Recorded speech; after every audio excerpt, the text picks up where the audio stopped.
I think the browser company actually makes really good products. I just think that they struggle a bit with actually running a business. And that is one of the two things we are going to talk about today because the browser company has been acquired.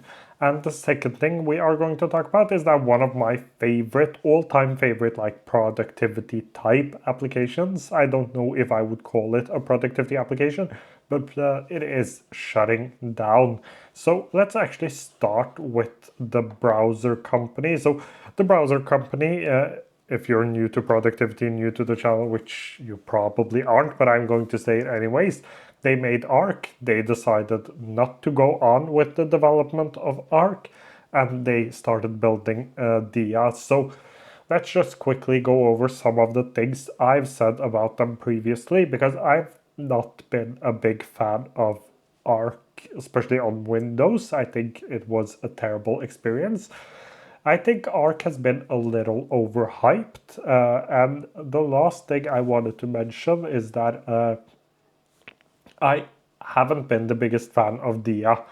That doesn't mean that I don't think it is a good product. So I have said that I was wrong about Dia, and I think that it is a really good product. But I'm not sure if it is a product I am willing to pay. I think it is 20 USD they're taking a month for unlimited chatting. I'm not sure that it would be something I would necessarily do. I think things might change a bit now that they are acquired by Atlassian, because Atlassian is really good at making money and actually running a business. I've tested out Jira. They're not as good at building products, but I know that a lot of people love Jira. I also know that a lot of people like things like Confluence and even Trello. I'm personally not the biggest fan of Trello as it is currently. I liked it a lot better before Atlassian acquired them. But basically, what Atlassian has now acquired is a team of people that are really good at building products. That is actually what they have acquired. But back to like the story here, because I think the story is a little important. So Arc was an application built for power users, and I think that is really important to keep in mind. Arc was a power user tool, and it got really popular. And the browser company, they got a lot of money from investors. The issue with like power tools, and as someone who uses a lot of them, and someone who is really into productivity and productivity tools, which often is like a lot of power tools. The problem with power tools is that there aren't enough people to sustain a really big business, and that is what the browser company grew to become. I'm actually not sure how many employees they have, but when I remember that when I read it, I was kind of shocked. So they became a good or a huge, not necessarily huge, but big company, and having a power user tool is it is really hard to sustain being a huge company. But here it says that the browser company has an employee count between 70 and 143 employees, depending on the reporting source and data. But let's just, I hate this Google AI thing, but let's just say that it is around 80, 90 employees, which is a lot. Having a power user tool that is only used by people like myself in the productivity space, who are like, we are dedicated to productivity tools. We want to test out new tools. We spend a lot of time testing out new tools. In the long run, that just isn't enough. So that's the first thing. The second thing is that it is really hard to get someone to pay for something that was previously free. So I completely get that they decided to move away from Arc, given their situation and how much money they've raised, and investors of course want their money back. So that makes sense. But the way they did it was, in my opinion, wrong. I think that Dia does not solve the problem. Like I'm on X a lot, and when Dia first released, I saw a lot of people that really enjoyed Dia and really liked it. Like people that were really liked Dia and was big fans of this application. But I haven't seen anyone on social media actually say that they want to pay for it. I'm trying to scroll through my X right now, but I haven't actually seen anyone trying or saying that they've bought a subscription. So this is basically, it is still in early access. You have something called skills, and there is a payment plan for this. But basically, it is just chatting with your tabs. I personally think that the comment browser from Perplexity is better because it is more tailored towards power users, and I don't necessarily think that this way of using a browser is something my friends, family members, my fiance, I don't think they would do that. Um, at least I haven't seen them. Like, I have tried to get my sister on this because she is a student, and there are like huge student use cases here, at least according to their website, but I haven't actually seen anyone use it or be willing to pay for it. And I think like the comment browser from Perplexity, it actually, in my opinion, gives you a little bit more because the browser can go in and actually do things for you that isn't possible with Dia. The browser won't actually go in and do things for you. So my guess is that they probably are try or they've probably started to figure out that there isn't necessarily a lot of money in Dia either. Browsers are hard. They will always be hard, especially when we consumers, even those of us who are power users of a tool, probably would not pay for it. It gets really hard. So that is just something every new browser will struggle with. Meanwhile, things like Chrome or Microsoft Edge, they have a lot of money to burn. Like Chrome just earns all of its money from tracking you. Basically, what I'm trying to say is that browsers are really hard to create. A lot of people have tried. I'm currently using Vivaldi on my computer, and the reason for why is that I tested out all of these browsers, which is my next point. I tested out everything from Zen browser, which is like a new Firefox based Arc, which I struggled with a lot because I couldn't get my football matches to run on Firefox, and I couldn't get the NBA to run on Firefox either. So Zen browser was basically a no-go because I couldn't stream the things I wanted. So that was the first huge issue. The second huge issue is that it is the same thing. It is Firefox. I'm not a big fan of Firefox. I think Zen browser is great, and I would probably use it if it weren't for those two issues, but that didn't work out. I tried Comet and I tried Dia, and I liked both of them, but they weren't giving me enough. Like, I tried them, they were fun, it was something new and cool about them, but I quickly decided that I don't want to use the features, or I did not use the features. I didn't want to pay for the features. I just wanted something easy but productivity focused. So I landed on Vivaldi, which I've been enjoying a lot ever since I moved to it. I've also been changing all of my Apple stuff, which makes it a lot easier to use Vivaldi.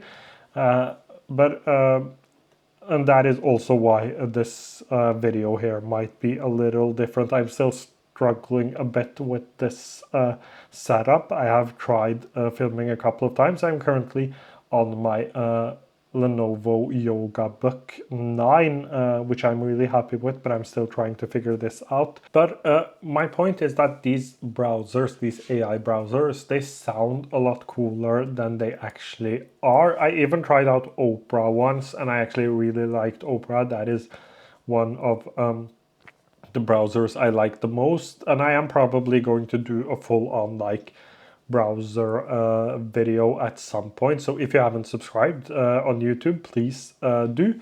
I will try to make better videos in the future. But anyways, all of this to say that the browser company probably figured out that they had to do something different in order to actually make money. Basically, that is why I think this acquisition happened, and I think Atlassian, which is a company that has a lot of money, saw this as an opportunity to acquire a really talented group of people. That is basically what I think Atlassian is acquiring. So here is what they said about that. This is from the TechCrunch article. So Atlassian has agreed to acquire the browser company for $610 million in cash, which is a lot of money. And basically what this said is today's browsers weren't built for work, they were built for browsing. This deal is a bold step forward in reimagining the browser for knowledge work in the AI era. That is basically what the CEO of Atlassian, which is also the co-founder of Atlassian, said in a statement. Together, we'll create an AI-powered browser optimized for the many SaaS applications living in tabs, one that knowledge workers will love to use every day, he added. The browser company's CEO, Josh Miller, he actually published a video, I think, on X, and he said on a post as well that his company will operate independently under Atlassian and will continue to develop Dia, the browser it started working on last year after deciding to stop development of its previous browser Arc. When it comes to acquisitions, and I've seen quite a few of them, especially lately, Superhuman, which is another of these like power user tools, they got acquired by Grammarly. Skiff got acquired by Notion, Cron got acquired by Notion. So there has been a lot of acquisitions lately. Grammarly also acquired Coda. So a lot of acquisitions happening lately. I think in general this is good for both parties. I think it's good for Atlassian. I think it's good for the browser company. I am excited to see where it goes and how long the browser company will stay like an independent, what was it he called it, how long they will operate independently under Atlassian, and what will happen like going forward. It is always hard to say with these acquisitions, but I think that it is at least very, very exciting to see that someone is actually acquiring the browser company. As I said, I think they will get a lot of talented people. I'm not sure that Dia, as it is currently, will be will look the way it does, or will be the product that the browser company and Atlassian ends up with in the future. I'm not totally sure of that. I think that the Dia will continue to improve. And just a quick difference between like what I like about Dia compared to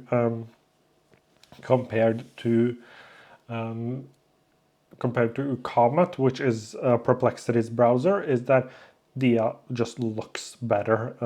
I don't like the way Comet looks, but I think I think Diha is a really beautiful application. So it has that going for it. I think they will need to focus a lot more on Windows probably going forward. And my guess is that Atlassian will try to sell this to businesses. I was going to say in a suite, but I don't necessarily think it will be a suite of products. I just think that they will try to sell it to businesses. And as you might already know, a lot of big businesses, they use Windows and the Microsoft ecosystem. That has been my nightmare at work, using things like OneNote, which isn't the worst, but Microsoft Loop is a terrible experience, and I can't anymore. But that was basically some thoughts and some information around the acquisition. We will just have to wait and see where this goes in the future. But the other thing I wanted to mention is an application called Dot or Dots from New Computer. And New Computer have decided that they are winding down operations and sunsetting Dot. They want to thank you all. They want to say thank you to all of you who have trusted Dot with your stories. It has been a privilege of a lifetime to build something that has touched so many of your lives. And there was two founders. So there was Jason and there was Sam. They founded this together, and it seems like they because they are because they have different like ideas of what this application should be. They have decided to go separate ways, basically. So they have had different visions for the future of this application, and therefore they've decided to go separate ways.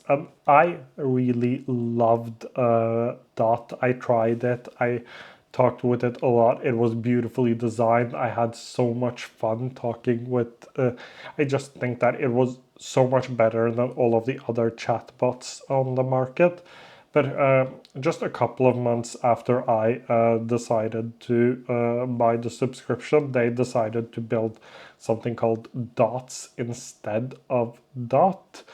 And Dots was supposed to be some kind of social intelligence, but it seems like they've decided to part ways now, which is really, really sad. But I'm sure both of them will continue developing their own projects, and we will see something cool from both of them.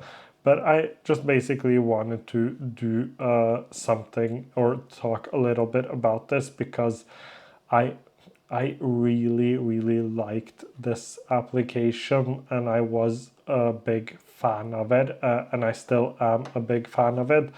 But they released this statement right here. When we started New Computer, we shared a North Star that computers should understand and help people at a deeper, more human level. We built Dot with love and watched it grow to help hundreds of thousands of you. We wondered, could Dot help people understand each other the same way it's helped so many of you understand yourselves? We've spent the last year exploring how we could expand from personal intelligence to social intelligence, and ultimately we came to the shared realization that our North Stars as founders has diverged. Rather than compromise either vision, we've decided to go our separate ways and wind down operations. So that will remain operational until October the 5th, and you can download all of your data. And this is something that might happen in early stage applications. I often say that I struggle with giving everything I have to these early stage applications because at some point something might happen and they might just shut down. And Dot is an example of that. There are other great examples of that. That doesn't mean that I think you shouldn't use early stage applications. It just means that I personally would probably have an extra tool or two if I used an early stage application. But I am a little sad that a new computer and dot is shutting down, because it was definitely one of my favorite applications. I think that covers it for today's podcast episode. If you have any questions, feel free to leave them down below. I will try to get back to you as soon as I can. Thank you so much for watching or listening to today's podcast episode.